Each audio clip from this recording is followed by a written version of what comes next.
నిర్మల్ జిల్లా కేంద్రంలోని మున్సిపల్ కార్యాలయం ముందు గల పాపన్న విగ్రహంకు పూలమాలలు వేసి నివాళులర్పించి సర్దార్ సర్వాయి పాపన్న గౌడ్ 375వ జయంతి వారోత్సవాలను మోకుదెబ్బ జిల్లా కమిటీ ఆధ్వర్యంలో ఘనంగా ప్రారంభించడం జరిగింది. ఇవాళ మనం స్మరించుకోవాల్సిన అవసరం ఉంది. ఇట్లాగే గత ప్రభుత్వం నుంచే మన పోరాటం ద్వారా పెద్ద ఎత్తున ఆందోళన చేసి పాపన చరిత్ర బయటకు తీసుకొచ్చిన తర్వాత ఈ దేశంలోనే మొట్టమొదటిసారి సర్వాయి పాపన్న గుర్రం మీద ఉన్న విగ్రహం మన నిర్మల్లో పెట్టుకోవడం జరిగింది.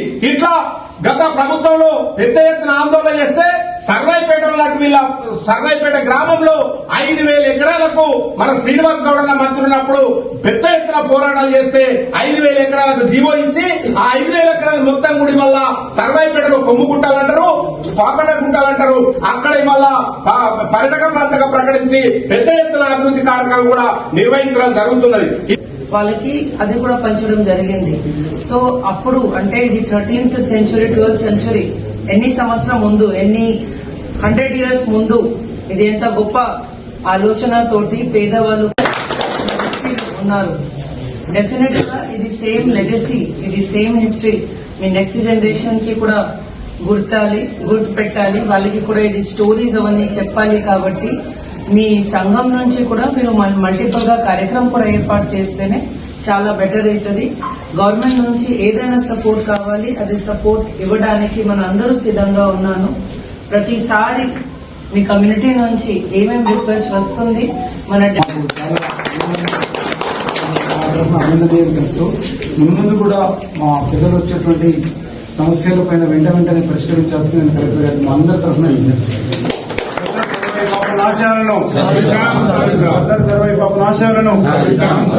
జై తెలంగాణ. 50 సంవత్సరంలో ఇంత రాజ్యం తేలిందంటే చాలా గొప్ప విషయం.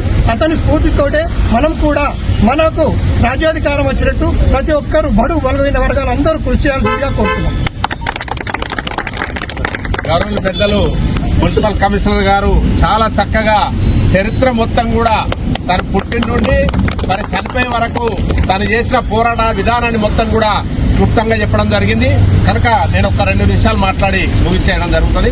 మిత్రులారా, సర్దార్ సర్వాయి పాపన్న గౌడ్ అనేటటువంటి ఒక బీసీ ముద్దుబిడ్డ గౌడ కులంలో జన్మించి కిలాసాపూర్ లో జన్మించిన అప్పుడు ఉమ్మడి వరంగల్ జిల్లా అయినటువంటి ఇప్పుడు జనగామ జిల్లాగా ఉన్నటువంటి రఘునాథపల్లి మండలంలో ఉన్నటువంటి మరి కిలాసాపూర్ లో మరి జన్మించినటువంటి పాపన్న చిన్నతనంలోనే తన తండ్రి ధర్మన్న, తల్లి సర్వమ్మ మరి చిన్నతనంలోనే తండ్రి ధర్మన్న చనిపోతే ఆ పన్నుల విధానం పైన మరి భరించలేక ఉన్నటువంటి సర్వాయి పాపన్న ఏదైతే మన తాడి చెట్టునెక్కి గీసేటటువంటి ఏదైతే కత్తి ఉంటుందో మార్గత్తి లాంటి కత్తి, ఆ కత్తి ఎంత పదనంగా ఉంటుందో మన వాళ్ళందరికీ తెలుసు. ఆ కత్తిని తీసుకొని ఆ సైనికుడి పైన ఒకే తాటుకు తల మొండం అధికారం రావాలని చెప్పినటువంటి ఒక మహనీయుడు ఎవరు అంటే ఒక బీసీ బిడ్డ, అది సర్వాయి పాపన్న. ఆ రోజే పడుగులకు రాజ్యాధికారం వద్ద తప్ప ఇక్కడున్న సమస్యలన్నింటికి పరిష్కారం లేదని చెప్పి చూపిన మొట్టమొదటి దళిత బోధన విప్లవ వీరుడు సర్దార్ సర్వాయి పాపన్న. కనుక మిత్రులారా, ఏదైతే సర్వాయి పాపన్న చూపించినటువంటి తోవలు మనమందరం కూడా బడుగు బలైన వర్గాల ప్రజలందరం కూడా మరి ఐక్యమై రాబోయే రోజులలో బీసీ ముఖ్యమంత్రి అయ్యే వరకు బీసీబీకి అన్ని ఆర్థికంగా రాజకీయంగా ఎదగాలంటే రాజ్యాధికారంలో స్థానిక సంస్థలతో పాటు మిగతా అన్ని ప్రాంతాలలో కూడా బీసీలకు 50% రిజర్వేషన్ ఇచ్చి రాజ్యాధికారం సాధించుకునే వరకు కూడా మనమందరం కూడా ఐక్యంగా పోరాడాల్సినటువంటి అవసరం ఉంది. సర్వాయి పాపన్న పోరాట స్ఫూర్తితో మనం అందరం కూడా ముందుకెళ్లాలని కోరుతూ ఈ 375వ కార్యక్రమాన్ని జయంతి కార్యక్రమం విజయవంతం చేసిన మీ అందరికీ పేరు పేరున ధన్యవాదాలు. ఒక్కసారి అందరు ఇటు దగ్గర రండి. ఇటు దగ్గర గౌరవ పెద్దలు మాజీ అధ్యక్షుడు